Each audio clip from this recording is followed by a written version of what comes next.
Hola, bienvenidas y bienvenidos a Entrevistas Ágora, un programa de la Universidad Surcolombiana. Nos encontramos el día de hoy con la profesora Francielena Molina de la Universidad Pedagógica Nacional y con el profesor Luis Enrique Buitrago, enlace nacional del Consejo de Educación Popular de América Latina y el Caribe. Bienvenidos y bienvenidas. Gracias, David. Muchas gracias. Inicialmente, pues conocemos porque la Universidad Surcolombiana hizo parte también de la conmemoración del centenario del natalicio de Paulo Freire, una conmemoración que se hizo a nivel latinoamericano. Entonces quisiéramos saber en qué consistió pues esta conmemoración, profesora Franci.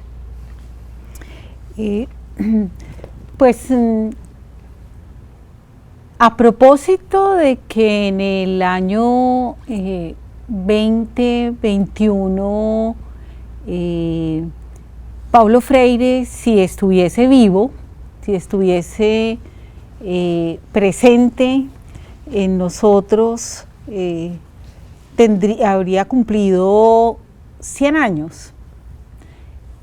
Y aprovechamos, fue un pretexto para avanzar en una campaña que se había iniciado desde el 2019 con la llegada del gobierno de Jair Bolsonaro en Brasil, quien generó una campaña en contra del pensamiento de Paulo Freire en Brasil. La campaña fue instalada desde unas reformas constitucionales donde se decía que las escuelas del Brasil estarían liberadas del pensamiento de Paulo Freire y lo declaró como enemigo de la soberanía nacional. Entonces, a propósito de ello, todos los educadores populares de Brasil y los educadores en términos generales convocaron a través de nuestro movimiento de educación popular, desde el Consejo de Educación Popular en América Latina y el Caribe, y a propósito de la campaña, pues ya se extendió también a África, territorios en los que el pensamiento Paulo Freire aún vive también, a propósito de su exilio y su trabajo con campesinos también del continente africano. Entonces, Bolsonaro pues persiguió el pensamiento de Paulo Freire, tan importante ha sido y tan vigente que hubo necesidad de que lo persiguiera. Entonces, la campaña fue una respuesta a esa negación del pensamiento de Paulo Freire en Brasil, en las escuelas, y a esa declaración de su obra como enemiga, ¿sí?, de la soberanía nacional. Generamos una campaña continental en la que pues se hicieron distintas actividades académicas, culturales, políticas, sindicales, alrededor de procesos de denuncia y al mismo tiempo de posesión y de visibilización del pensamiento y la obra de Paulo Freire. Muchas gracias, profe Franci. Profesor Luis, una pregunta entonces con respecto a esto. En Colombia, ¿cómo se acompañó esta campaña tan importante de Paulo Freire, el pensamiento y la vigencia de Paulo Freire? El colectivo digamos, la plataforma CEAL, el Consejo Latinoamericano y del Caribe de Educación Popular, está conformado por colectivos nacionales de prácticamente toda América Latina y el Caribe. Nosotros y nosotras estamos organizados acá en el colectivo Colombia. Ahí hacen presencia organizaciones que estamos afines en el trabajo en la educación popular, en el Cauca, en Antioquia, en Cundinamarca, en Santander, en el Huila. a partir de eso generamos unas acciones, algunos espacios de reflexión académicos. El tema de la pandemia pues obviamente estaba presente, entonces hubo mucho trabajo a nivel de lo virtual, pero también incluso digamos venciendo algunos de esos temores también nos encontramos en algunos escenarios. Entonces la idea era como poder generar espacios de diálogo, reflexión, discusión, debate alrededor de la importancia del legado de Paulo Freire en diferentes espacios, en la academia, en las organizaciones sociales, en los movimientos sociales, en los barrios, con los y las jóvenes, y a partir de ahí tener como muchos debates y muchas dinámicas de diálogo a través de las cuales reflexionábamos sobre la vigencia e importancia del pensamiento de Paulo Freire en la actualidad, en un contexto como el colombiano, pero repito, se dio en toda América Latina y el Caribe. Sí, me parece muy interesante que ustedes hacen mención mucho al tema del contexto latinoamericano, ¿no? Al contexto político, social y cultural pues de nuestro continente y de nuestro país. Entonces quisiera preguntarles precisamente por qué en nuestro contexto político, social, cultural, es vigente el pensamiento y la obra de Paulo Freire. Empezamos por el profe Luis Enrique. Pues básicamente, digamos que el pensamiento de Paulo Freire hace un énfasis sobre la necesidad de entender la realidad como algo que se puede transformar, y para poder transformar hay que conocerla y reconocerla.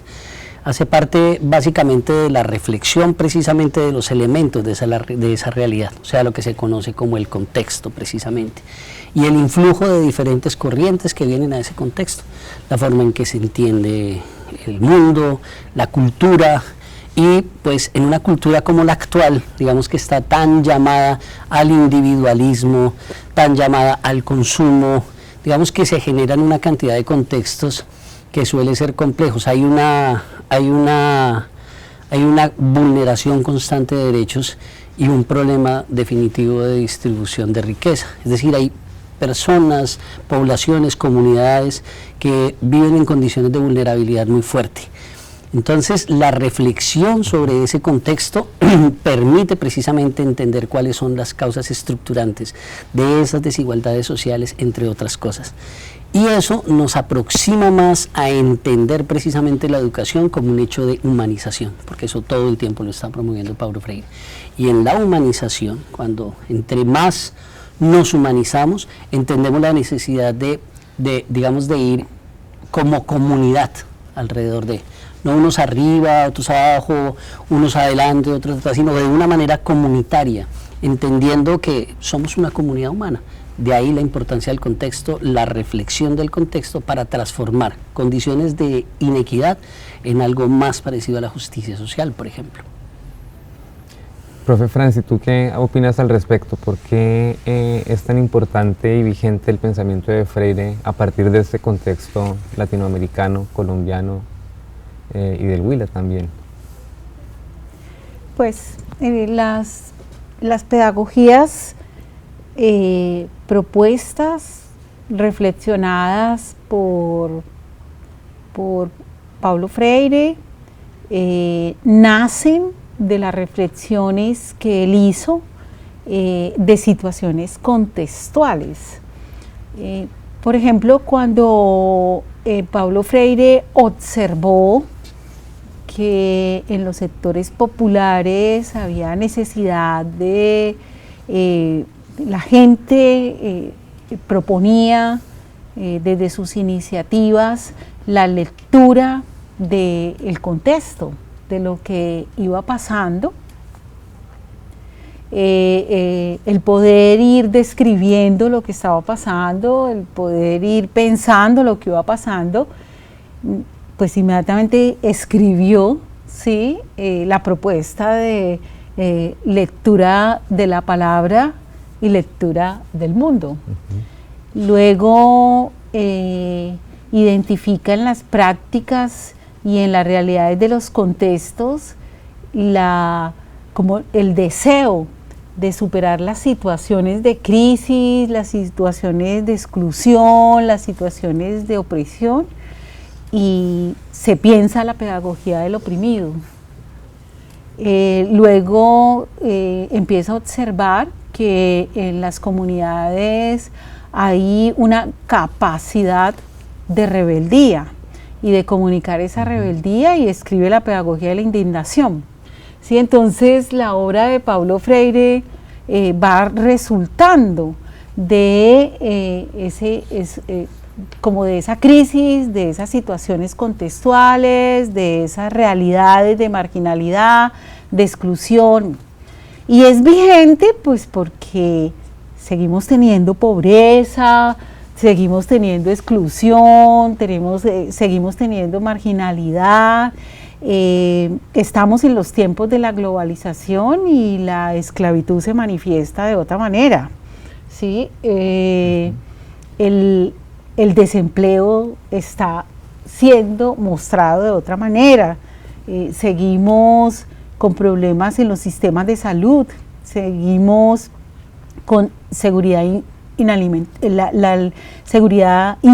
alimentaria, con la economía informal, o sea, por eso está vigente su pensamiento, porque su pensamiento es el de poder construir herramientas para que el oprimido pueda ser y superar los obstáculos que no lo dejan ser.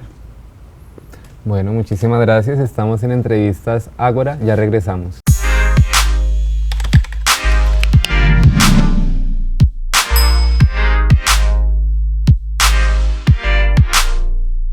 Gracias por quedarse con nosotros. Continuamos con Entrevistas Ágora. Nos acompaña en el día de hoy el profesor Luis Buitrago del Consejo de Educación Popular de América Latina y el Caribe, y la profesora Francielena Molina, también de CEAL Colombia y de la Universidad Pedagógica Nacional. Estábamos conversando de la importancia del legado de Paulo Freire, pues de acuerdo a un contexto latinoamericano que nos implica un compromiso ético-político para la transformación de nuestras realidades por todas las situaciones que vivimos en este momento. Bueno, sin embargo, también hay un compromiso por parte de las universidades, reconociendo que algunas universidades públicas y privadas del país se han articulado en distintos espacios a partir de el grupo de educación popular interuniversitario, y desde allí, bueno, también hay algunas propuestas.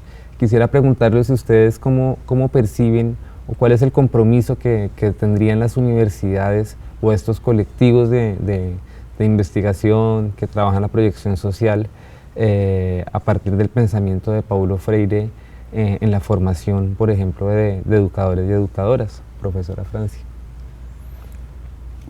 Bueno, el mismo Paulo Freire nos hizo una reflexión a las facultades de educación, a todas las instancias que forman educadores y educadoras en relación a la formación que necesita, la formación de educadores y educadoras que necesitan las sociedades y los contextos latinoamericanos. El concepto de formación en Paulo Freire engloba y encierra 3 dimensiones. Su trabajo o su propuesta de problematización, su propuesta pedagógica de diálogo y la relación pedagogía y política. Paulo Freire plantea que los procesos educativos deben crear las circunstancias para problematizar los contextos y para problematizar las realidades. En la medida en que podamos problematizar la realidad y crear las circunstancias para problematizar la realidad, vamos entonces generando unos procesos de despertar, y el despertar significa comprender la realidad, y el que comprende la realidad se motiva y desea cambiarla. Entonces desde allí plantea esa dimensión de la problematización. Este proceso de problematización desemboca en el diálogo, en tanto un diálogo que denuncia y anuncia, y nos propone a los formadores de maestros y de maestras la importancia de hacer la relación dialéctica entre lo político y lo pedagógico. ¿Y eso qué significa? En que los maestros, las maestras, debemos tener una postura epistemológica y debemos tener una propuesta pedagógica. Y esa propuesta pedagógica debe vincularse desde la educación a un proyecto político, no necesariamente un partido, un movimiento social, una organización social, en la que posibilite trabajar la dimensión de la educación que hoy nosotros asumimos como las educaciones populares.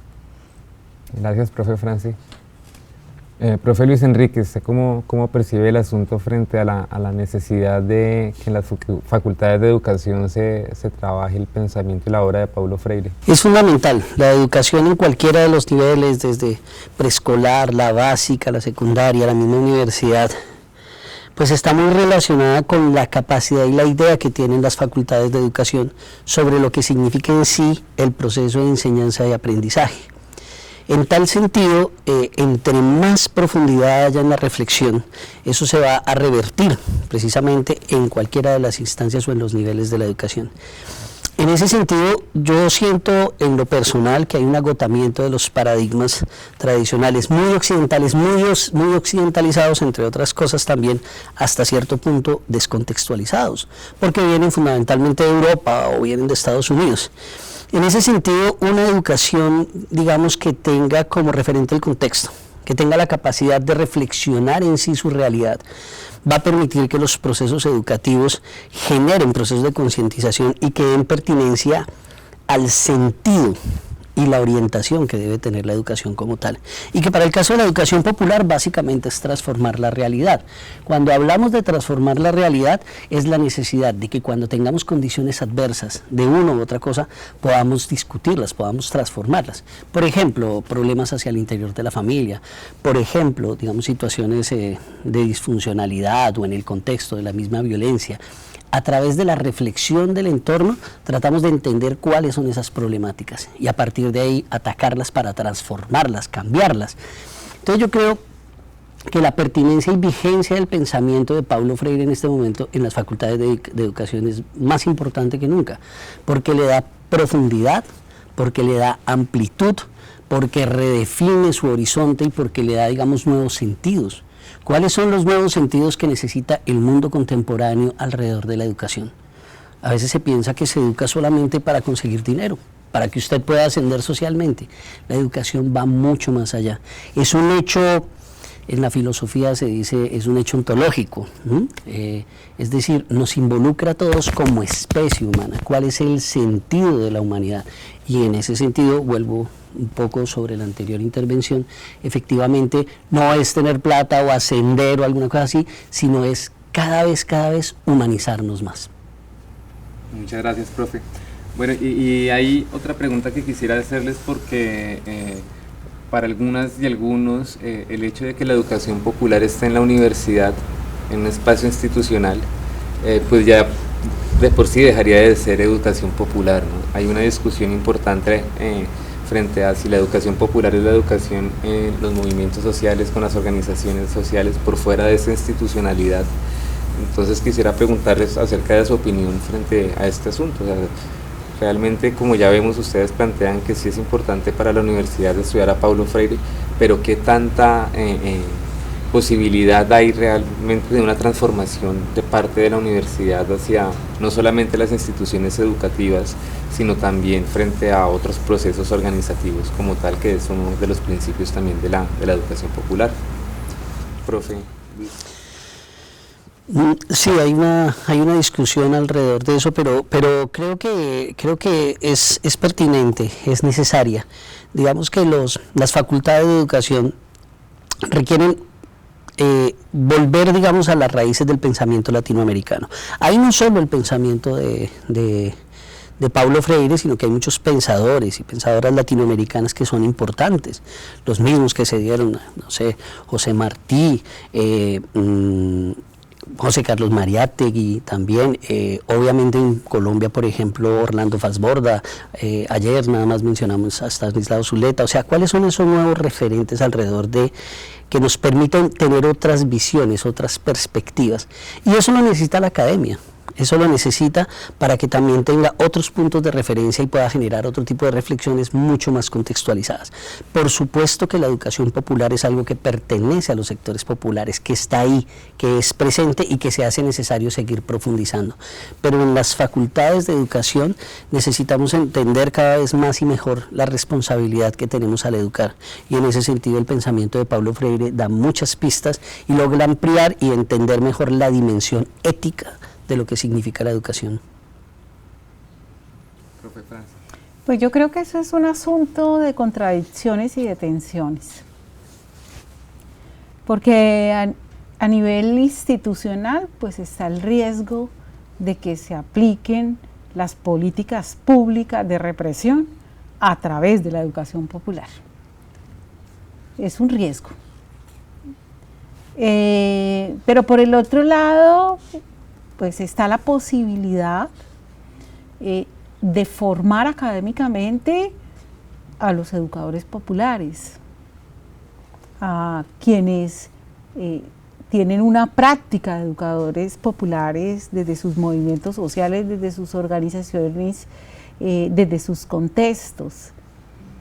Pero además, también la posibilidad de ir poniendo en diálogo con la institución los métodos, las metodologías de investigación, posesionarlas con fuerza. Pero ahí también hay un riesgo de que las metodologías que se construyen desde las luchas políticas de los movimientos sociales, de las comunidades, de los educadores populares, de los investigadores sociales, desde esas realidades de sus contextos, pues en las instituciones pueden ser cooptadas, pueden ser debilitadas, pueden ser confrontadas, ¿no? Y en palabras de Boaventura de Sousa Santos, él nos invitaba a hacer la reflexión en el Congreso de Cartagena en el 2017 y nos decía: la IAPE es una metodología revolucionaria, asumiendo la revolución como esa posibilidad de hacer cambios de raíz, pero puesta en instituciones que son contrarrevolucionarias, son cooptadas, son debilitadas. Entonces ahí es donde están las contradicciones y las tensiones. Bueno, profesora Franci, profesor Luis, muchísimas gracias por acompañarnos en Entrevistas Ágora y nos vemos en una próxima oportunidad. Muchas gracias.